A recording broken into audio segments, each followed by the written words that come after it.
Vandanmedu saint Antony's ഹൈസ്കൂളിന്റെ 72ാമത് വാർഷിക ദിനാഘോഷവും യാത്രയയപ്പ് സമ്മേളനവും പ്രതിഭകളെ ആദരിക്കലും സംയുക്തമായി സംഘടിപ്പിച്ചു. ഇടുക്കി എം.പി. അഡ്വക്കേറ്റ് ഡീൻ കുര്യാക്കോസ് വാർഷികാഘോഷം ഉദ്ഘാടനം ചെയ്തു.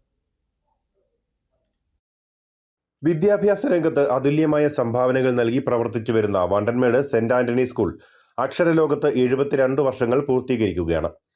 വാർഷികാഘോഷ വേദിയിലേക്ക് എത്തിയ വിശിഷ്ടാതിഥികളെ വാദ്യമേളങ്ങളുടെ അകമ്പടിയോടെയാണ് വിദ്യാർത്ഥികൾ സ്വീകരിച്ചത്. ഉദ്ഘാടന സമ്മേളനത്തിൽ school manager sister Stella SABS അധ്യക്ഷത വഹിച്ചു. അഡ്വക്കേറ്റ് ഡീൻ കുര്യാക്കോസ് MP വാർഷിക ദിനാഘോഷവും യാത്രയയപ്പ് സമ്മേളനവും ഉദ്ഘാടനം ചെയ്തു.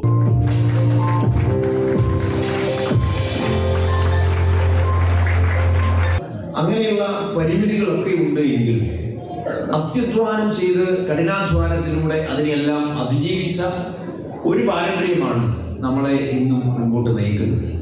അപ്പോൾ ഇന്നത്തെ തലമുറ അതെല്ലാം കണ്ടും കെട്ട് വളരുകയാണ്. അവർ നാളുകളിൽ ഈ നാടിനെ മുൻപോട്ട് നയിക്കും എന്നുള്ളതിൽ സംശയമില്ല. അപ്പോൾ വിദ്യാഭ്യാസ രംഗത്ത് നല്ല നിലയിലുള്ള സൗകര്യങ്ങൾ ഇവിടെ ഏർപ്പെടുത്തപ്പെടേണ്ടതായിട്ടുണ്ട്. ഇനി അതല്ലെങ്കിൽ ആ ഒരു കാഴ്ചപ്പാട്. കാഞ്ഞിരപ്പള്ളി രൂപത കോർപ്പറേറ്റ് മാനേജർ ഫാദർ ഡൊമിനിക് ഐലൂപ്പറമ്പിൽ അനുഗ്രഹ പ്രഭാഷണം നടത്തി.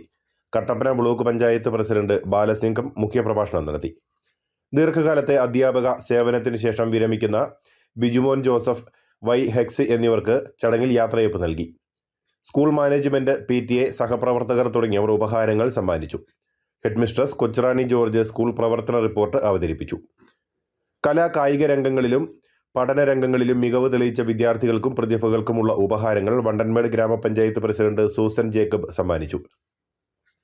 വാർഷികാഘോഷത്തോട് അനുബന്ധിച്ച് കുട്ടികൾ അവതരിപ്പിച്ച വിവിധ കലാപരിപാടികളും അരങ്ങേറി. ജില്ലാ പഞ്ചായത്ത് അംഗങ്ങളായ Ancy James, Mini Prince, Vandanmedu panchayat vice president Biju Thomas, Kattappana block panchayat standing committee chairman Joban Panos, panchayat അംഗം S Sathyavani, PTA president Jijo Oommen, Alphonsa Jobin, Molly Abraham, Umamaheswari, Erin Abraham Mathew, Animol V Abraham തുടങ്ങിയവർ സംസാരിച്ചു.